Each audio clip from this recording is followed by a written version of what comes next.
നമസ്കാരം. കൊല്ലവർഷം 1200 ചിങ്ങമാസം 1 മുതൽ കർക്കിടകം 31 വരെയുള്ള മലയാള പുതുവർഷ ഫലമാണ് ഞാനിവിടെ പറയുന്നത്. ആദ്യത്തേത് മേടക്കൂറ്. അശ്വതി, ഭരണി, കാർത്തിക നക്ഷത്രത്തിന്റെ ആദ്യ പാദം വരെയാണ്. മനസാക്ഷിക്ക് വിരുദ്ധമായ യാതൊരു കാര്യങ്ങളും ചെയ്യുകയില്ല. ഏർപ്പെടുന്ന പ്രവൃത്തികൾ കൃത്യതയോടെയും ഉത്തരവാദിത്വത്തോടെയും ചെയ്യുന്നത് മൂലം ഉന്നത ഉദ്യോഗസ്ഥരുടെ പ്രീതി ലഭിക്കുന്നതാണ്. കടം വാങ്ങിയതെല്ലാം തിരിച്ചു കൊടുക്കാൻ സാധിക്കും. ധന ഇടപാടുകൾ നടത്തുമ്പോൾ ശ്രദ്ധിക്കേണ്ടത് അത്യാവശ്യമാണ്. സാമ്പത്തിക നഷ്ടം വരാൻ സാധ്യതയുണ്ട്. പ്രതീക്ഷിച്ചത്ര സാമ്പത്തിക ലാഭം കൈവരുന്നതല്ല. വാഹനം മൂലം അപ്രതീക്ഷിത ധനനഷ്ടം വരാൻ യോഗം കാണുന്നു. വീട്, വസ്തു എന്നിവ വാങ്ങാൻ ആഗ്രഹിക്കുന്നവർക്ക് വാങ്ങാൻ സാധിക്കുന്നതാണ്. ഉന്നതരായ വ്യക്തികളിൽ നിന്ന് അംഗീകാരം ലഭിക്കാൻ യോഗം കാണുന്നു. പല കാര്യങ്ങളിലും വിട്ടുവീഴ്ച ചെയ്യേണ്ടി വരും. ദാമ്പത്യ പ്രശ്നങ്ങൾ മാറുന്നതാണ്. കുടുംബ പ്രശ്നങ്ങളെല്ലാം ഒത്തുതീർപ്പാവും. ബിസിനസ് രംഗത്ത് ശോഭിക്കാനും അതുമൂലം നേട്ടങ്ങൾ വരാനും സാധ്യതയുണ്ട്. വിദ്യാർത്ഥികൾക്ക് പഠന മികവും വിചാരിച്ച പഠന മേഖലയിൽ എത്തിപ്പെടാൻ സാധിക്കുകയും ചെയ്യുന്നതാണ്. സ്ത്രീകളെ സംബന്ധിച്ച് നല്ല കാലഘട്ടമാണ്. സാമ്പത്തിക വിജയം, തൊഴിൽ മേഖലയിൽ വിജയം, വിവാഹം നടക്കുന്നതാണ്. മറ്റുള്ളവർക്ക് ധനസഹായം കൊടുത്താൽ തിരിച്ചു കിട്ടാൻ കുറച്ചു ബുദ്ധിമുട്ടായിരിക്കും. അതിനാൽ അത് സൂക്ഷിക്കേണ്ടിയിരിക്കുന്നു. അടുത്തത് ഇടവക്കൂറ്. കാർത്തിക, മുക്കാലും, രോഹിണി, മകയിരത്തര എന്നീ നക്ഷത്രങ്ങളാണ് ഇടവക്കൂറ്. ഈ നക്ഷത്രക്കാർക്ക് പൊതുവെ അനുകൂലമായ കാലമാണ്. എല്ലാ കാര്യങ്ങളും വളരെ ആലോചിച്ചും ചിന്തിച്ചും മാത്രം ചെയ്യുക. പുതിയ വാഹനങ്ങൾ വാങ്ങുവാൻ ആഗ്രഹിക്കുന്നവർക്ക് അനുകൂലമായ കാലമാണ്. സാമ്പത്തിക രംഗത്ത് കാര്യമായ നേട്ടമുണ്ടാവാൻ സാധ്യതയില്ല. ചിലവുകൾ കൂടുതലായിരിക്കുകയും അതുകൊണ്ട് തന്നെ നിയന്ത്രണാതീതമായി ചിലവാക്കാൻ ശ്രദ്ധിക്കണം. ബന്ധുക്കളിൽ നിന്ന് ചില സന്തോഷാനുഭവങ്ങൾ വന്നുചേരാൻ യോഗമുണ്ട്. ആരോഗ്യ പ്രശ്നങ്ങൾ ഉണ്ടാകാൻ സാധ്യതയുണ്ട്. ടെൻഷനും അലച്ചിലും കൂടുതലായിരിക്കും. എന്നിരുന്നാലും തൊഴിൽ നേട്ടമുണ്ടാവും. ഉന്നത ഉദ്യോഗസ്ഥരുടെ പ്രശംസ ലഭിക്കും. സുഹൃത്തുക്കളുമായി അകൽച്ച ഉണ്ടാവുകയും സുഹൃത്തുക്കളിൽ നിന്ന് ശത്രുത ഉണ്ടാവാൻ ഇടവരുകയും ചെയ്യുന്നു. വിവാഹയോഗം കാണുന്നു. അനുയോജ്യമായ ജീവിത പങ്കാളിയെ ലഭിക്കും. സ്ത്രീകൾക്ക് പൊതുവെ ശുഭകരമാണ്. കുട്ടികൾക്ക് പഠന പുരോഗതി ഉണ്ടാവും. മാതാപിതാക്കൾ കുട്ടികളുടെ പഠനകാര്യത്തിൽ ശ്രദ്ധ ചെലുത്തേണ്ടത് അത്യാവശ്യമാണ്. എന്തൊക്കെ വിഷയമുണ്ടായാലും ഈ നക്ഷത്രക്കാർക്ക് അതിനെയെല്ലാം നേരിടാനുള്ള കഴിവ് ഈശ്വരഹിതമായി ഉണ്ടാവുന്നതാണ്. അടുത്തത് മിഥുനക്കൂറ്. മകയിരത്തര, തിരുവാതിര, പുണർദം, മുക്കാൽ വരുന്ന മിഥുനക്കൂറ്. ഏർപ്പെടുന്ന പ്രവൃത്തിയിൽ വിജയം കൈവരും. തൊഴിൽപരമായി അനുകൂലമായ സമയമാണ്. സാമ്പത്തിക പുരോഗതി ഉണ്ടാകും. ന്യായമായ കാര്യത്തിനാണെങ്കിൽ പോലും മുൻപിൻ നോക്കാത്ത സംസാരം മൂലം ശത്രുക്കൾ ഉണ്ടാകും. വ്യാപാര വ്യവസായ കാര്യങ്ങൾ പുരോഗമനമുണ്ടാകും. ദാമ്പത്യ ജീവിതത്തിൽ കുറച്ച് അസ്വസ്ഥതകൾ ഉണ്ടാവുന്നതാണ്. മുന്നോട്ടുള്ള ജീവിതത്തിൽ ജീവിത പങ്കാളിയുടെ അഭിപ്രായം കൂടി കണക്കിലെടുക്കേണ്ടി വരും. വിവാഹത്തിന് അനുയോജ്യമായ കാലഘട്ടമാണ്. മെച്ചപ്പെട്ട പങ്കാളിയെ ലഭിക്കുന്നതാണ്. ആരോഗ്യസ്ഥിതി മെച്ചപ്പെടുന്നതാണ്. പല കാര്യങ്ങളിലും നേരിട്ടുകൊണ്ടിരിക്കുന്ന തടസ്സങ്ങളെല്ലാം നീങ്ങുന്നതാണ്. മാതാപിതാക്കളുടെ സ്നേഹവും കരുതലും കൂടുതലായി അനുഭവിക്കാൻ യോഗമുണ്ട്. വിദേശ ജോലി നോക്കുന്നവർക്ക് അനുയോജ്യമായ കാലഘട്ടമാണ്. സ്ത്രീകൾക്ക് പൊതുവെ അനുകൂലമായ കാലഘട്ടമാണ്. സാമ്പത്തിക നേട്ടം, തൊഴിലിൽ വിജയം, നല്ല സുഹൃത്ത് ബന്ധങ്ങൾ എന്നിവയെല്ലാം കൊണ്ട് വളരെ മെച്ചപ്പെട്ട കാലഘട്ടമാണ്. കുട്ടികളുടെ പഠനകാര്യത്തിൽ കൂടുതൽ ശ്രദ്ധ കൊടുക്കേണ്ടതായി വരും. അടുത്തത് കർക്കിടകക്കൂറാണ്. പുണർത്തക്കാൽ, പൂയം, ആയില്യം വരുന്ന കർക്കിടകക്കൂറ്. ഈ നക്ഷത്രക്കാർക്ക് പൊതുവെ നല്ല സമയമാണ്. ഏർപ്പെടുന്ന പ്രവൃത്തികളിലെല്ലാം വിജയം കൈവരും. കൈവിഷവും ശത്രുദോഷവും ഏൽക്കാതിരിക്കാൻ പ്രത്യേകം ശ്രദ്ധിക്കേണ്ടതാണ്. ഏർപ്പെടുന്ന കാര്യങ്ങളിലെല്ലാം ഈശ്വരാധീനം ഉള്ളതുകൊണ്ട് വിജയം കൈവരുന്നതാണ്. ദാമ്പത്യ ജീവിതം സന്തോഷകരമായി മുന്നോട്ടു പോകും. മക്കളിൽ നിന്ന് സന്തോഷത്തിനു വകയുള്ള പ്രവൃത്തികൾ ഉണ്ടാവുന്നതാണ്. പുതിയ സുഹൃത്തുക്കൾ ഉണ്ടാവുകയും പുതിയ തൊഴിൽ ലഭിക്കുകയും തൊഴിലിൽ വിജയം കൈവരുകയും ചെയ്യുന്നതാണ്. ഉന്നതരായിട്ടുള്ള ഉദ്യോഗസ്ഥരിൽ നിന്നും ഗുണാനുഭവങ്ങൾ ലഭിക്കുന്നതാണ്. ഭക്തിപരമായ ചിന്തകളിൽ കൂടുതൽ ശ്രദ്ധ ചെലുത്തും. മനസ്സിന് സന്തോഷവും സമാധാനവും കിട്ടുന്ന തരത്തിലുള്ള യാത്രകൾ ഉണ്ടാവുന്നതാണ് ഈ വർഷം. വർഷങ്ങളായി വിദേശത്ത് ജോലി ചെയ്യുന്നവർക്ക് നാട്ടിൽ വന്ന പുതിയ സംരംഭങ്ങളെല്ലാം തുടങ്ങാനും വിജയിക്കാനും യോഗം കാണുന്നു. സ്ത്രീകൾക്ക് അനുകൂലമായ കാലഘട്ടമാണ്. ചിലരുടെ ശത്രുത വന്നു ചേരാൻ യോഗമുണ്ട്.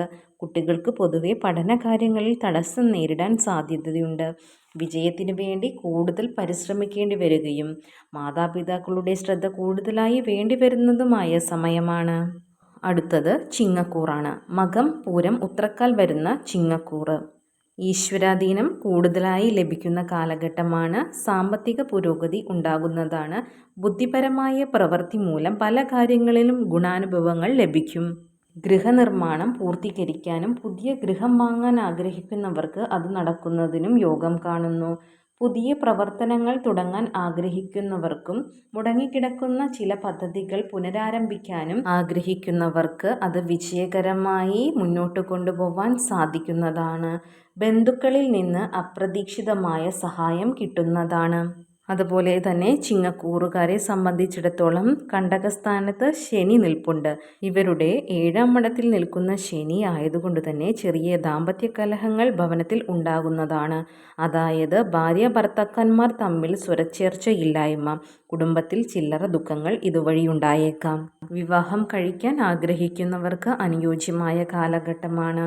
മറ്റുള്ളവരുടെ കാര്യത്തിനു വേണ്ടി കൂടുതൽ സമയം ചിലവഴിക്കുന്നത് മൂലം മനസ്സിന് സന്തോഷം ലഭിക്കുവാൻ യോഗമുണ്ട്.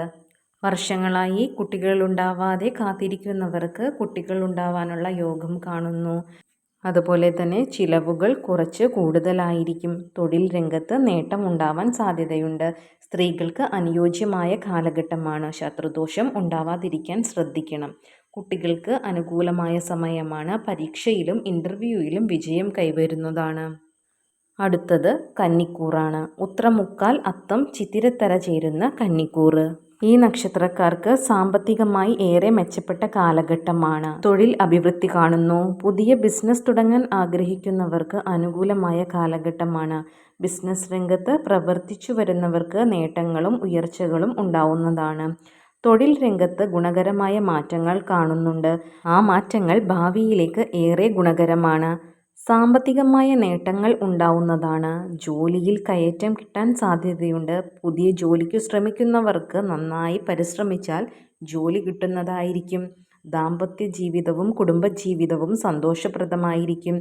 ഗൃഹം വാങ്ങാനും ഭൂമി വാങ്ങാനും ആഗ്രഹിക്കുന്നവർക്ക് കുറച്ചു കാലം കൂടി കാത്തിരിക്കേണ്ടതായി വരുന്നതാണ്. വിവാഹത്തിന് അനുയോജ്യമായ കാലഘട്ടമാണ്. ശാരീരികമായ അസ്വസ്ഥതകൾ വന്നു ഭവിക്കാൻ സാധ്യത കാണുന്നു. പ്രഷർ, ഷുഗർ, കൊളസ്ട്രോൾ പോലെയുള്ള അസുഖങ്ങളുള്ളവർ അത് നിയന്ത്രിച്ചു നിർത്തേണ്ടത് അത്യാവശ്യമാണ്. വസ്ത്ര ആഭരണ ലാഭം, കീർത്തി, ലോട്ടറി കൊണ്ട് ലാഭം തുടങ്ങിയ നേട്ടങ്ങൾ കാണുന്നുണ്ട്. എന്നിരുന്നാലും രാഹു 7ാം മഠത്ത് ദൃഷ്ടി ചെയ്യുന്നതിനാൽ സർപ്പസംബന്ധമായ രാഹുവിൻ്റെതായ ചില ദോഷങ്ങൾ വന്നു ചേരാൻ ഇടയുണ്ട്. സ്ത്രീകൾക്ക് സാമ്പത്തികമായി നേട്ടം കാണുന്നു. പൊതുവെ ഗുണകരമായ കാലഘട്ടമാണ്. വിദ്യാർത്ഥികൾക്ക് അനുകൂലമായ കാലമാണ്.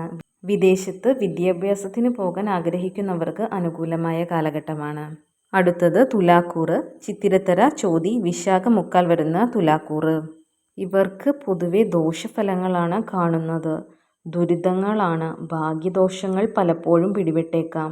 ആഗ്രഹിച്ചത് കയ്യെത്തും ദൂരത്ത് വന്നിട്ട് നഷ്ടപ്പെടാം. മനസ്സുഖം കുറഞ്ഞിരിക്കും. ടെൻഷൻ കൂടുതലായിരിക്കും.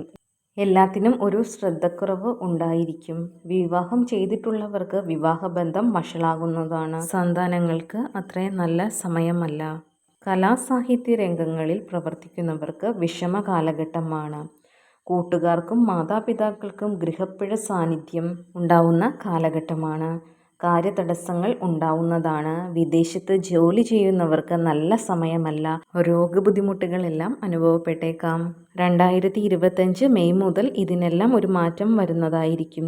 ജീവിതത്തിൽ സന്തോഷവും എല്ലാ മേഖലയിലും പുരോഗതിയും ഉണ്ടാകുന്നതാണ്. മഹാവിഷ്ണുവിനെ മനസ്സുരുകി പ്രാർത്ഥിക്കുക. കൂടാതെ രാഹുദോഷം മാറുന്നതിനു വേണ്ടി സർപ്പപ്രീതി വരുത്തുകയും ചെയ്യേണ്ടതാണ്. അടുത്തത് വൃശ്ചികക്കൂറാണ്. വിശാഖക്കാൽ, അനിഴം, തൃക്കേട്ട ചേരുന്ന വൃശ്ചികക്കൂർ. ഈ നക്ഷത്രക്കാർക്ക് പൊതുവെ ഈ വർഷം ഗുണദോഷ സമ്മിശ്ര ഫലമാണ് കാണുന്നത്. ഈ നക്ഷത്രക്കാർ കഷ്ടപ്പെട്ടിട്ടായാലും ആഗ്രഹിച്ചതെല്ലാം നേടിയെടുക്കുന്നതായിരിക്കും. സ്നേഹബന്ധങ്ങളൊക്കെ ദൃഢമായി വരുന്നതായിരിക്കും. വിവാഹ തടസ്സമെല്ലാം മാറുന്നതാണ്. ഭാര്യയും ഭർത്താവും പിരിഞ്ഞു ജീവിക്കുകയാണെങ്കിൽ ഒന്നിക്കാനുള്ള യോഗം കാണുന്നുണ്ട്. പുതിയ ഗൃഹം വാങ്ങാനും ഭൂമി വാങ്ങാനും ആഗ്രഹിക്കുന്നവർക്ക് നല്ല സമയമാണ്. എന്നിരുന്നാലും ചില തടസ്സങ്ങൾ അനുഭവിക്കാൻ യോഗമുണ്ട്. തൊഴിലിൽ നേട്ടങ്ങൾ അനുഭവപ്പെടുന്നതാണ്. പുതിയ തൊഴിൽ അന്വേഷിക്കുന്നവർക്ക് അത് കിട്ടാനുള്ള യോഗം കാണുന്നു. സാമ്പത്തിക വരവ് ഉണ്ടാവുന്നതാണ്. വിദേശയോഗവും കാണുന്നുണ്ട്. അടുത്തത് ധനുക്കൂറാണ്. മൂലം, പൂരാടം, ഉത്രാടക്കാൽ വരുന്ന ധനുക്കൂറ്. ഈ നക്ഷത്രക്കാർക്ക് ക്ലേശകരമായ സമയമാണ്. കഷ്ടപ്പാട്, രോഗദുരിതം, അലസത ഇവയെല്ലാം കാണുന്നുണ്ട്. പല കാര്യങ്ങൾക്കും നല്ലതുപോലെ അലയേണ്ട സമയമാണിത്. ഉദ്ദേശിക്കുന്ന രീതിയിൽ കാര്യങ്ങൾ നടക്കണമെന്നില്ല. പ്രതീക്ഷയ്ക്ക് വിപരീതമായി പലതും സംഭവിച്ചേക്കാം. ധനനഷ്ടം എന്നിവ കാണുന്നു. ഈ നക്ഷത്രക്കാർക്ക് സർപ്പദോഷം ഭവിക്കാനും സാധ്യതയുണ്ട്. ഈ രാശിക്കാർ സർപ്പപ്രീതി നടത്തേണ്ടത് അത്യാവശ്യമാണ്. തൊഴിലിൽ തടസ്സം നേരിട്ടേക്കാം. സുഖദുഃഖങ്ങൾ മാറി മാറി വന്നുകൊണ്ടിരിക്കും. എല്ലാ കാര്യങ്ങളിലും നന്നായി ആലോചിച്ചു മാത്രം ചെയ്യുക. മറ്റുള്ളവർക്ക് ശത്രുത തോന്നാൻ വളരെ സാധ്യതയുള്ള കാലഘട്ടമാണ്. പ്രതീക്ഷിച്ച വരുമാനം ലഭിക്കുന്നതല്ല. 2025 മെയ് മുതൽ സമയം അനുകൂലമായി വരുന്നതായിരിക്കും. അടുത്തത് മകരക്കൂറാണ്. ഉത്രാടമുക്കാൽ, തിരുവോണം, അവിട്ടത്തര ചേരുന്ന മകരക്കൂറ്. ഈ നക്ഷത്രക്കാർക്ക് പൊതുവെ ഭാഗ്യാനുഭവങ്ങളുടെ കാലഘട്ടമാണ്. വാഹനവും ഭൂമിയും ഗൃഹവും വാങ്ങാൻ ആഗ്രഹിക്കുന്നവർക്ക് അത് സാധിക്കുന്നതാണ്. ജീവിതത്തിൽ ഉണ്ടായിരുന്ന എല്ലാ തടസ്സങ്ങളും മാറിക്കിട്ടുന്ന കാലഘട്ടമാണ്. മനസ്സിന് സന്തോഷവും സമാധാനവും വന്നു ചേരുന്നതാണ്. ശരീരസുഖം ലഭിക്കുന്നതാണ്. തൊഴിൽ രംഗത്ത് അനുകൂലമായ സാഹചര്യങ്ങൾ വന്നു ചേരുന്നതാണ്. തൊഴിൽ അന്വേഷിക്കുന്നവർക്ക് നല്ല തൊഴിൽ തന്നെ ലഭിക്കുന്നതാണ്. സാമ്പത്തികം വന്നു ചേരുന്നതാണ്. ഈ കാലഘട്ടത്തിൽ ഈ നക്ഷത്രക്കാർ നല്ല ഊർജ്ജസ്വലരായി പ്രവർത്തിക്കേണ്ട സമയമാണ്. അതിലൂടെ വിജയം കൈവരുന്നതായിരിക്കും. ദാമ്പത്യ പ്രശ്നങ്ങളെല്ലാം മാറി ദാമ്പത്യ ജീവിതം സന്തോഷപ്രദമായി തീരുകയും കുടുംബത്തിൽ സന്തോഷവും സമാധാനവും ലഭിക്കുന്നതുമാണ്. പുതിയ സംരംഭങ്ങൾക്ക് തുടക്കം കുറിക്കുകയും അത് വിജയത്തിലെത്തിച്ചേരുകയും ചെയ്യുന്നതാണ്. സന്താനങ്ങൾ മൂലം സന്തോഷം അനുഭവിക്കാൻ യോഗം കാണുന്നു. 2025 മാർച്ച് കഴിഞ്ഞ 7.5 വർഷക്കാലമായി അനുഭവിച്ചുകൊണ്ടിരുന്ന 7.5 ശനിക്കാലം അവസാനിക്കുന്നതോടുകൂടി കൂടുതൽ ഗുണങ്ങൾ വന്നു ചേരുന്നതാണ്. അടുത്തത് കുംഭക്കൂറാണ്. അവിട്ടത്തര, ചതയം, പൂരുരുട്ടാതി മുക്കാൽ വരുന്ന കുംഭക്കൂറ്. പൊതുവെ കുംഭക്കൂറുകാർക്ക് സമാധാനപരമായ ഒരു സന്ദർഭമാണ് ഈ വർഷം കാണുന്നത്. നിലവിൽ അനുഭവിക്കുന്ന എല്ലാ പ്രയാസങ്ങളും മാറുന്നതായിരിക്കും. ജീവിതം സന്തോഷപ്രദമായി മാറുന്നതായിരിക്കും. മനസ്സിന് ശാന്തിയും സമാധാനവും ലഭിക്കുന്ന കാലഘട്ടമാണ്. മനസ്സിന് സന്തോഷം ലഭിക്കുന്ന അനുഭവങ്ങൾ ഈ വർഷം വന്നു ചേരുന്നതാണ്. കൂടുതൽ ഊർജ്ജസ്വലരായി പ്രവർത്തിക്കേണ്ട സമയമാണ്. അതിനുവേണ്ടി പരിശ്രമിക്കേണ്ടതായുണ്ട്. ഇതുവരെ നടത്തിയിരുന്ന തൻ്റെ എല്ലാ കഷ്ടപ്പാടുകൾക്കും ഫലം കണ്ടു തുടങ്ങുന്നതാണ്. ആരോഗ്യ പ്രശ്നങ്ങൾ ഉള്ളവർക്ക് അതിനുള്ള പരിഹാരങ്ങൾ കണ്ടെത്താനാകുന്ന സമയമാണിത്. കുടുംബത്തിൽ നല്ല കാര്യങ്ങൾ നടക്കാനും സാധ്യതയുള്ള സമയമാണ്. തൊഴിൽ രംഗം മെച്ചപ്പെടുന്നതായിരിക്കും. അമിതമായിട്ടുള്ള ഉത്കണ്ഠ ചില പ്രയാസങ്ങൾക്ക് കാരണമായേക്കാം. സാമ്പത്തിക ഞെരുക്കം മാറുമെങ്കിലും വലിയ സാമ്പത്തിക നേട്ടങ്ങൾ ഈ വർഷം കാണുന്നില്ല. മറ്റുള്ളവരിൽ നിന്നുള്ള ശത്രുതയ്ക്ക് ശമനം കാണുന്നുണ്ട്. വിദേശയാത്രക്ക് യോഗം കാണുന്നുണ്ട്. ജീവിത പങ്കാളിയുമായുണ്ടായിരുന്ന പ്രശ്നങ്ങളെല്ലാം പരിഹരിക്കുന്ന സമയമാണിത്. അടുത്തത് മീനക്കൂറാണ്. പൂരുരുട്ടാതിക്കൽ, ഉത്രട്ടാതി, രേവതി നക്ഷത്രക്കാർ വരുന്ന മീനക്കൂറ്. ഈ നക്ഷത്രക്കാർക്ക് ദോഷങ്ങൾ കൂടുതലായി ഉണ്ടാകുന്ന കാലഘട്ടമാണ്. ദാമ്പത്യ കലഹങ്ങൾ, ശാരീരിക ക്ഷീണം, നാഡീഞരമ്പുകളുമായി ബന്ധപ്പെട്ടിട്ടുള്ള ബുദ്ധിമുട്ടുകൾ, നേത്രരോഗം എന്നിവ ഉണ്ടാകാൻ സാധ്യതയുണ്ട്. എന്തിനും ഏതിനും തടസ്സങ്ങൾ നേരിടുന്ന കാലഘട്ടമാണ്. വാർദ്ധക്യ ജീവിതം നയിക്കുന്നവർ പ്രത്യേകം ശ്രദ്ധിക്കുക. ആരോഗ്യ പ്രശ്നങ്ങൾ കാരണം പ്രയാസങ്ങൾ നേരിടേണ്ടി വന്നേക്കാം. അശ്രദ്ധ കാരണം ചില നഷ്ടങ്ങളും പ്രയാസങ്ങളും വരാൻ സാധ്യതയുണ്ട്. കുടുംബത്തിൽ സ്വസ്ഥത കുറവ് അനുഭവപ്പെട്ടേക്കാം. വെറുതെ ഇരുന്ന് സമയം കളയുന്ന സമയമായിരിക്കും. തൊഴിലിൽ തടസ്സം നേരിടാം. സാമ്പത്തിക ഞെരുക്കം നേരിട്ടേക്കാം. ലോൺ എടുത്തു പല കാര്യങ്ങളും ചെയ്യുകയാണെങ്കിൽ അതിൽ നിന്ന് അത്ര ഗുണകരമായ ഒന്നും ലഭിക്കാൻ സാധ്യതയില്ല. അതിൽ നിന്ന് ഗുണത്തേക്കാളേറെ വളരെ ദോഷകരമായ കാര്യങ്ങളായിരിക്കും വന്നു ഭവിക്കുക. മറ്റുള്ളവരെ സഹായിക്കാൻ ധാരാളമായി അവസരങ്ങൾ ലഭിക്കുകയും അതിൽ അവർക്ക് ഫലം ഉണ്ടാവുകയും ചെയ്യുന്നതാണ്. പണച്ചിലവ് കൂടുതലായിരിക്കും. അതുകൊണ്ട് തന്നെ സമ്പത്ത് വളരെ ശ്രദ്ധയോടെ മാത്രം ചെലവഴിക്കുക. വിദേശയാത്രക്ക് അനുകൂലമായ കാലഘട്ടമാണ്. പക്ഷേ അവിടെ ചില ബുദ്ധിമുട്ടുകൾ നേരിടേണ്ടി വന്നേക്കാം. എല്ലാ ശനിയാഴ്ച തോറും ശാസ്താവിന് നീരാഞ്ജനം കത്തിക്കുകയും മഹാവിഷ്ണു പ്രീതി വരുത്തേണ്ടതുമാണ്. ഇതാണ് കൊല്ലവർഷം 1200 ആണ്ടിലെ എല്ലാ നക്ഷത്രക്കാരുടെയും പൊതുഫലം. എല്ലാ നക്ഷത്രക്കാർക്കും നല്ലതു മാത്രം ഭവിക്കട്ടെ എന്ന് പ്രാർത്ഥിക്കുന്നു.